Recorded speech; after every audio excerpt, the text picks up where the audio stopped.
Everyone is, in some capacity, a dreamer. From the time we first start to crawl, we begin our exploration of the wondrous world around us and dare to imagine all the incredible possibilities that could await. And it's not surprising. People have always dreamt of possibilities and potential explanations for both the world and even themselves. And these incredible ideas inevitably found themselves being expressed through a little something named art. Paintings, books, comics, music, theatre, film, and video games, all of them are unique and all of them are great. Yet, all can be seen to have, amongst a variety of examples, something in common.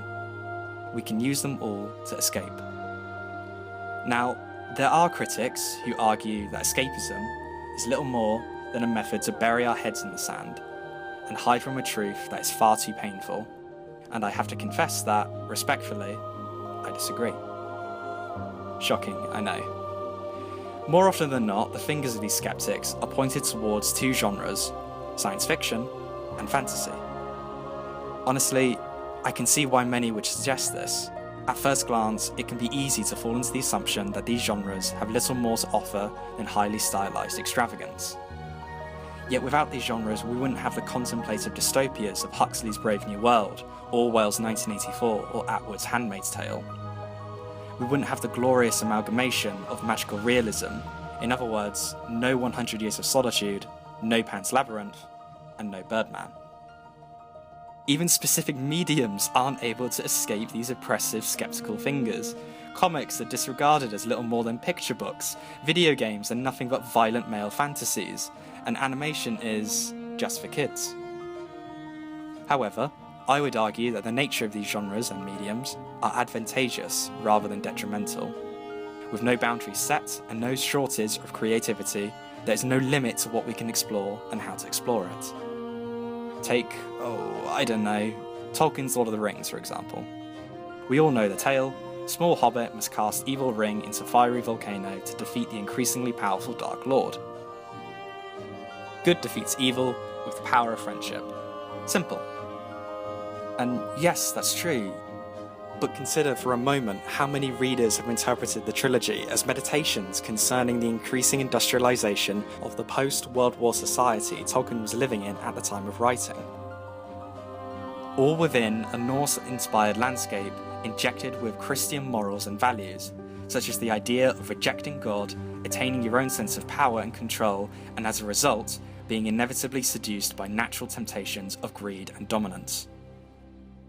I don't entirely agree with the latter notion, but it's interesting to explore nonetheless. Like the mythologies of old, we are repeatedly enchanted by these kind of tales, with their displays of grandiosity, only to be met by some of the most thought-provoking life lessons.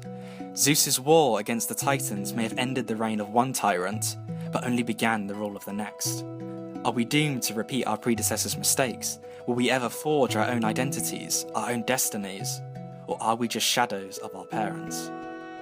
And pardon the contrast, but BoJack Horseman, with its colourful animation and absurdist world, has provided some of the most nuanced examinations of depression, loneliness, and identity. Funny how that works. My point being that there is undeniable value to escapism. As Neil Gaiman wrote in his novel, The View from the Cheap Seats, fiction can show you a different world. It can take you somewhere you've never been. Once you've visited other worlds, like those who ate fairy fruit, you can never be entirely content with the world that you grew up in. Discontent is a good thing. Discontented people can modify and improve their worlds. Leave them better, leave them different. Escapist art, with the lessons they conceal within, are effective tools for self-reflection and personal growth. It does this regardless of our reasons for seeking it, since many of us will likely desire a reprieve from a reality that is either too mundane or even painful. Indeed, it is often argued that by attempting to escape our problems, we end up neglecting our true responsibilities and opportunities to further mature. Fortunately for us, Gaiman has an answer for this as well. If you were trapped in an impossible situation, in an unpleasant place with people who meant you ill, and someone offered you a temporary escape, why wouldn't you take it? And escapist fiction is just that. Fiction that opens a door, shows the sunlight outside, gives you a place to go where you're in control, are with people you want to be with, and books are real places, make no mistake about that. And more importantly, during your escape, books can also give you knowledge about the world and your predicament, give you weapons, give you armour, real things you can take back into your prison, skills and knowledge and tools you can use to escape for real. It's not wrong to desire an escape from pain and suffering. It's not wrong to seek excitement and wonder wherever it may be.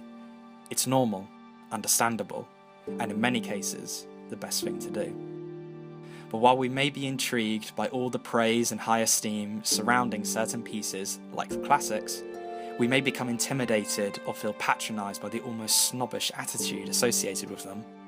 Shakespeare's Hamlet, Salinger's Catcher in the Rye, Milton's Paradise Lost, Morrison's Beloved, all of them appearing to be plagued by this condescending attitude. You may recall your English teacher insisting you must read the supplied text and you must rigidly interpret it based on the intention of the author. Like that's ever gonna happen. What a load. Yeah, it's ridiculous. Of course you can read into anything any way you wish. Your ideas and emotions are as valid as anyone's. The classics, whilst deservedly praised for their craft and influence, are for everyone. Shakespeare catered to the common folk with comedy and language, and Catcher in the Rye has been repeatedly related to by countless teenagers. That being said, admittedly, they're not to everyone's taste, and that's fine too. They're there if you ever want to try them, because art, as a whole, is made by and for everyone, to use and alter however they may wish.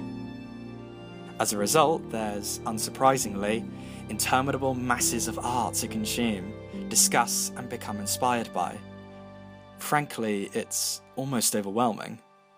Almost. Because really, it's quite exciting. There's always something new to find and fall in love with. A new novel to endlessly read and reread, a new song to learn every lyric and melody, and a new game to challenge us to master.